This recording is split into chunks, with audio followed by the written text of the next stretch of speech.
Welcome back to the final, that is the fifth part of this module.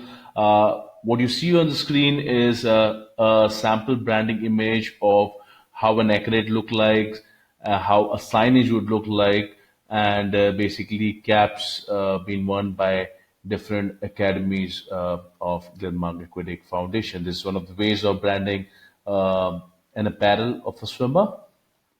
Now, the fifth module, most importantly, would have SOPs of branding. Like we've discussed in all the modules of event management in the operations of the meet, we've made an SOP or a checklist. Now, this ensures that you do not miss out on any aspect of the event, and you can actually go ahead and document the entire event. This is how it just worked wonders for me, and I usually recommend most of my colleagues or my juniors to follow this protocol. It really helps, trust me. You don't have much to lose on. Just make notes, make a checklist, make an SOP, and it works wonders. So what are the SOPs of branding? The very first thing is, while we've gone through the entire step, we confirm on the branding areas and the location based on what budget we are zeroing on. Then we confirm on the list of sponsors. We request the organizers as well as the local federations to share the high resolution logo of the sponsors or the partners. While we've done this in Recce, we take the sizes of the branding areas or different branding elements and we share it with our graphic designer. And once that is done, we confirm which are the branding materials that is going to be used during the event. It is very important to get an approval from the organizers or the sponsor, considering the brand equity and considering each and every element of partners and sponsors is included along with theme in the branding, the final branding.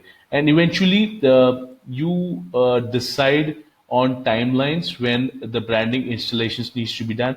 Like what we do is we ensure that the stage is up before 2 days of the event when the athletes arrive. So you already have the stage ready with the stage backdrop. We keep the main entry and the exit points ready so that these are the places where a lot of people enter or exit.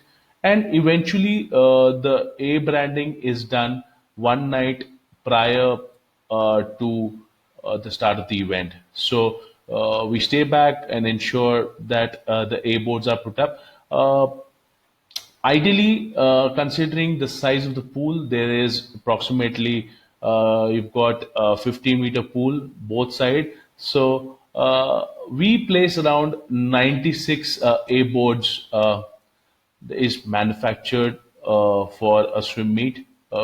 Considering there's a 15-meter pool that is going to be the field of play, and 50% is dedicated to the title sponsor, and the title sponsor decides how they can utilize their 50%, and the remaining 50% is shared with the organizer, the local federation, other smaller partners or sponsors.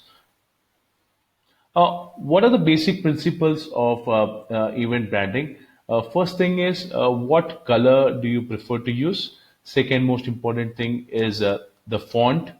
The theme of uh, the entire event has to be uniform, and the most important thing is logos. So you choose a color where ideally it is preferably a lighter version of blue or lighter version of uh, white. Lighter shades are used so that all the logos that are part of the meet of the partners and the sponsors stand out.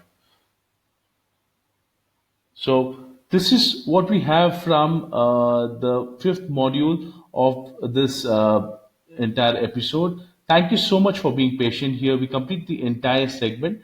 And in case you have any queries or feedback, please reach out to us. We'll be more than happy to uh, connect with you.